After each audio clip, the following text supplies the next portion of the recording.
Eating healthy food in pregnancy is extremely important because there is increased requirement for calories as well as nutrition. Pregnant women are more prone for iron deficiency anemia. As well, in the first trimester, there is increased requirement for folic acid and DHA for the growing fetus. So, in the first trimester, most of the women will have nausea, vomiting, or food aversion.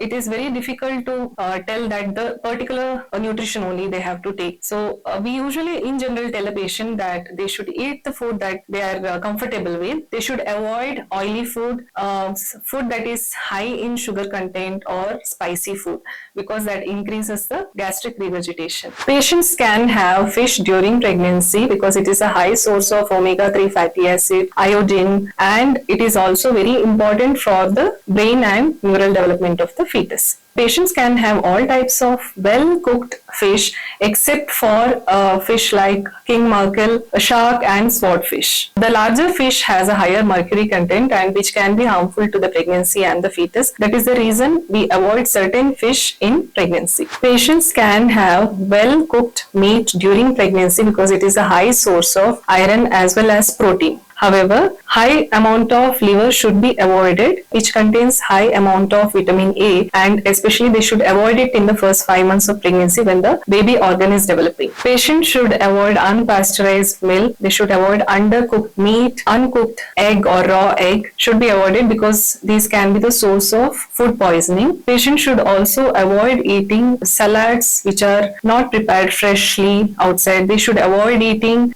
street foods because again the source of water we do not know. They should avoid eating fast foods because they will have added food additives, chemicals or food colors which are not safe and which are not nutritious. So pregnant women are more prone for constipation as well as they are more prone for urinary tract infection.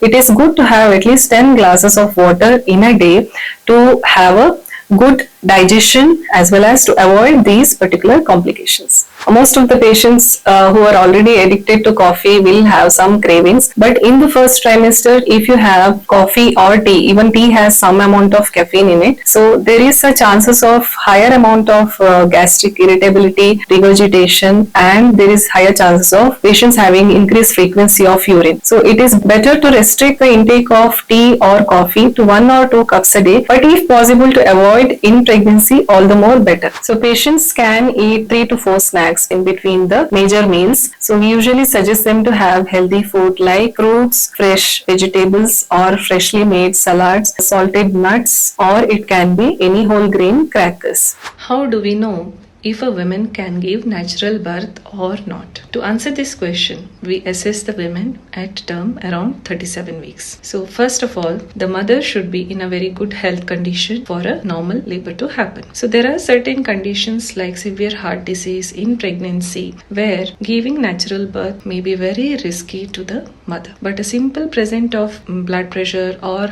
diabetes is not a reason not to go in for a normal labor. Second thing is, so the baby should be of the average weight below 4 kg. Water content around the baby should be good enough. The baby head should be pointing towards the pelvis. The third thing is natural birth canal. So there should not be any obstruction like placenta covering the os, or the bony pelvis should be adequate enough for the baby to come through. So we assess the bony pelvis at term by doing an internal examination. We also see the condition of the cervix. So combining all these things, we can tell whether a woman can have natural birth or not.